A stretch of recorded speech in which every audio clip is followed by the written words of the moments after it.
अस्सलाम वालेकुम नाज़रीन, दिस इज़ अहमद हंजला रफ़ी और मैं Malkiyat institute of real estate and science के प्लेटफॉर्म से आप लोगों की खिदमत में हाजिर हूँ।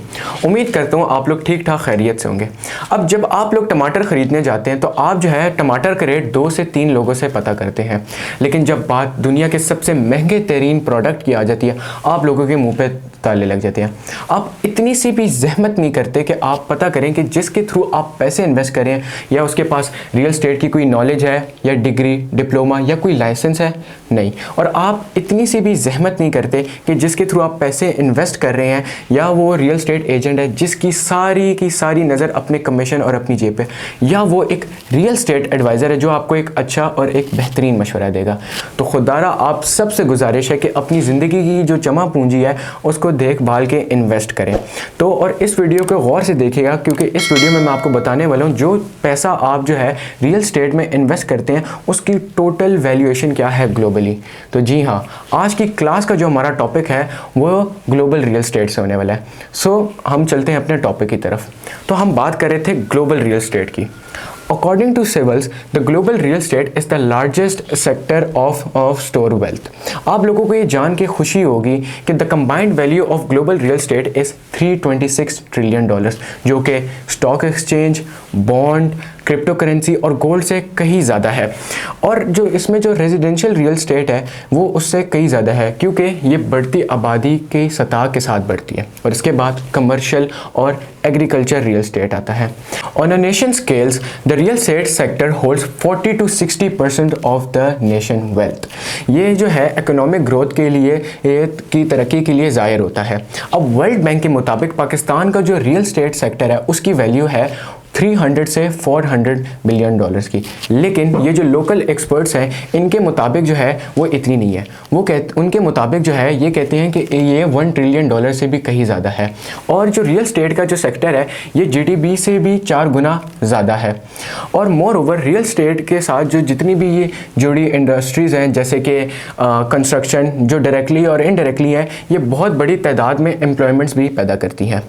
अब 2020 में दुनिया की जो तमाम रियल एस्टेट की जो वैल्यूएशन थी ग्लोबली वो 326 ट्रिलियन डॉलर्स। अगर हम कंपैरिजन करें 2019 रियल एस्टेट की और 2020 रियल एस्टेट की, तो 2020 की जो तमाम रियल एस्टेट थी ग्लोबली उसमें 5% का इजाफा था और ये एक हाई रिकॉर्ड है।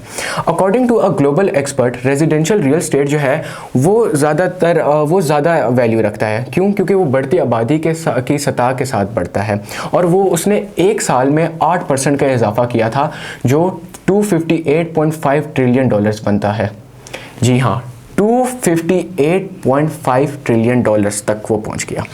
The world most significant store of wealth, real estate is more valuable than all the other global equities and debt securities combined, and it is 4 times more than the GDP.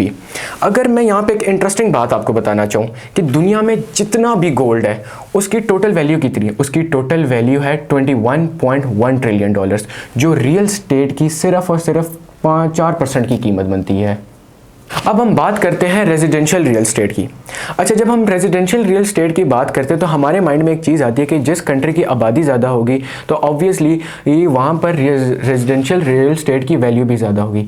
जी हाँ, मैं बात कर रहा हूँ China की, जहाँ पर 1.4 billion लोगों के घर हैं और ये दुनिया की सबसे कीमती जो है रेजिडेंशियल रियल एस्टेट है, जो इसमें ये 30% कंट्रीब्यूशन डालता है ग्लोबली रेजिडेंशियल रियल एस्टेट में।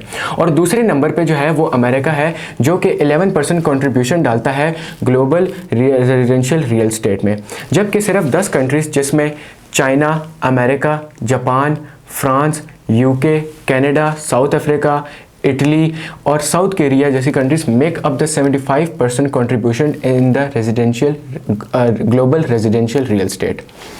अब हम बात करते हैं ग्लोबल रियल एस्टेट की। अगर मैं ग्लोबल रियल एस्टेट की बात करूं तो और 2020 के दौरान की अगर मैं बात करूं तो उसमें ग्लोबल कमर्शियल प्रॉपर्टी में 5% का कमी आई थी, जो कि बनती है $32.5 ट्रिलियन की तब कमी आ गई थी। और जब ये इसकी पहली लहर आई थी 2020 की, जबकि पहली लहर आई थी, तो उधर के जो ऑनर्स थे, कमर्शियल प्रॉपर्टी के ऑनर्स थे, उन्होंने अपने आप को बड़ी मजबूती से तान लिया था और इतनी परसेंटेज गिरने के बाद भी जो है उन्होंने ट्रेड्स को नहीं छोड़ा।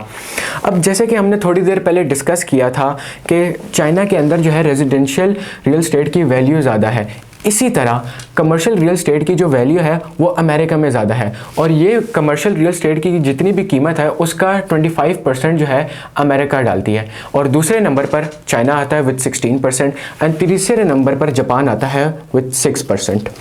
अब हम बात करते हैं एग्रीकल्चर रियल एस्टेट की। ग्लोबल फाइनेंशियल क्राइसिस के बाद के जब एग्रीकल्चर रियल एस्टेट जो है तरक्की नहीं कर रहा था, तब भी इसकी जो वैल्यू थी वो बन गई थी $35.4 ट्रिलियन, जो कि कमर्शियल रियल एस्टेट से कहीं ज़्यादा है और कीमती भी है। अब 2020 में जो एग्रीकल्चर लैंड है की कुल कीमत जो है उसमें 7% की कमी आ गई थी और जबकि साउथ अमेरिका में जब जो ज़मीन की जो वैल्यू थी उसमें भी कमी आई थी, लेकिन साथ ही साथ जो है उसमें पॉलिटिकल इश्यूज़ और पेंडेमिक की वजह से बहुत ज़्यादा लोगों को नुकसान उठाना पड़ा था। उम्मीद करता हूँ आप लोगों को ये वाली वीडियो बहुत नॉलेजेबल भी लगेगी और आपको बहुत इंटरेस्टिंग भी लगी होगी। इंशाल्लाह मैं आपको मिलूँगा नेक्स्ट वीडियो में विद अ न्यू टॉपिक और तब तक आप लोग से इजाज़त चाहता हूं। लेकिन जाने से पहले मैं आप लोग को यही कहूंगा कि आप हमारे चैनल को सब्सक्राइब करें और नीचे हमारे बेल आइकन को भी प्रेस करें और अगर आपका कोई भी सवाल है रियल एस्टेट के हवाले से आप हमसे कमेंट में भी पूछ सकते हैं और हमारे दिए गए हुए नंबर पर हमसे रब्ता भी कर सकते हैं। इंशाल्लाह मैं आप लोगों को मिलूंगा नई क्लास में विद अ न्यू टॉपिक। तब तक के लिए मैं आप सबसे इजाज़त चाहता हूँ। अल्लाह हाफ़िज़।